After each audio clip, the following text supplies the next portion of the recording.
Pope Francis Easter திங்களன்று காலமான நிலையில் அடுத்த போப்பாண்டவரை தேர்வு செய்ய உலகெங்கிலும் உள்ள கார்டினல்கள் புனித மாநாட்டில் கூட இருக்கிறார்கள். இயேசு கிறிஸ்து தனது திருச்சபையின் முதல் தலைவராக புனித பேதுருவை நியமித்தார். பேதுருவின் வாரிசுகளாக போப்பாண்டவர் கருதப்படுகிறார். சுமார் 2000 ஆண்டு வரலாற்றை கொண்ட கத்தோலிக்க திருச்சபையின் அடுத்த தலைவர் யார் என்பதுதான் தற்போது உலகம் முழுவதும் எழுந்திருக்கும் கேள்வி. மரபுப்படி போப் மறைவுக்கு பிறகு அவர் அணிந்திருந்த மீனவரின் மோதிரம் ஒரு பிரத்யேக சுத்தியலால் உடைக்கப்படும். கத்தோலிக்க திருச்சபையின் மதகுருவின் இருக்கை காலியானதை குறிக்கும் விதமாக இந்த நிகழ்வு நடைபெறுகிறது. இங்கிருந்து செதே வகாந்தே காலகட்டம் தொடங்குகிறது. அதாவது புதிய போப்பை தேர்ந்தெடுக்கும் காலமாக இது அழைக்கப்படுகிறது. இதன் பின்னர் ஒரு ரகசிய மாநாடு கூட்டப்படுகிறது. இதில் அடுத்த போப்பை தேர்ந்தெடுப்பதற்கான வாக்கெடுப்பு நடத்தப்படுகிறது. இந்த பொறுப்பு கார்டினல் கல்லூரியின் தலைவரை சேர்ந்தது. இதனைத் தொடர்ந்து உலகெங்கிலும் உள்ள 80 வயதுக்கு குறைவான கார்டினல்களை ரோமுக்கு அழைப்பார் கார்டினல் கல்லூரியின் தலைவர். இந்த கார்டினல்கள் மரபுப்படி புனித பீட்டர் தேவாலயத்திற்கு அருகில் உள்ள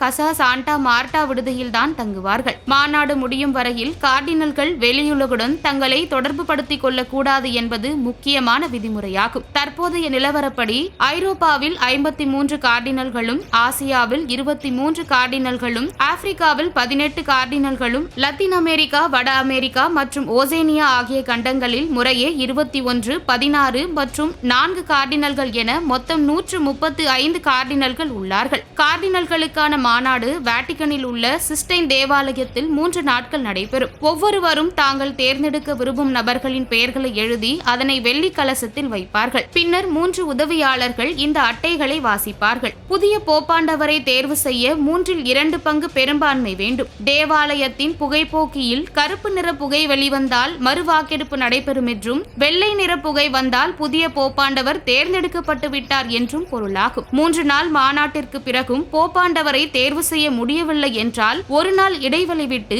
மீண்டும் மாநாடு நடைபெறும். 33 சுற்றுக்கு பிறகும் போப்பாண்டவர் தேர்வு செய்யப்படவில்லை என்றால் அதிக வாக்குகள் பெற்ற இருவரிடையே நேரடியாக போட்டி நடைபெறும். இதிலும் 3/2 பங்கு பெரும்பான்மை மிகவும் அவசியம். வரலாற்றில் 13ஆம் நூற்றாண்டில் மட்டுமே போப்பாண்டவரை தேர்வு செய்ய 33 மாதங்கள் ஆனது. அதன் பிறகு 3 நாட்களில் போப்பாண்டவர் தேர்வு செய்யும்படி விதிகள் மாற்றப்பட்டன. கருப்பு புகைக்காக பொட்டாசியம் பெர்குளோரைடு, ஆந்த்ரசின் மற்றும் கந்தகத்தின் கலவை பயன்படுத்தப்படுகிறது. வெள்ளை புகைக்கு பொட்டாசியம் குளோரைடு, லாக்டோஸ் மற்றும் ரோசின் ஆகியவை சேர்க்கப்படுகிறது. போப் ஆண்டவராக தேர்வு செய்யப்படுபவர் அதிகாரப்பூர்வ உடை மற்றும் ஆபரணங்களை அணிந்து புனித பீட்டர்ஸ் பேராலயத்தின் மீதிருந்து உலகுக்கு தன்னை அறிமுகப்படுத்திக் கொள்வார். இப்படி ரகசியமாக நடைபெறும் மாநாட்டில் தேர்வு செய்யப்பட போகும் அடுத்த போப் யார் என்பது இன்னும் சில நாட்களில் தெரிந்துவிடும்.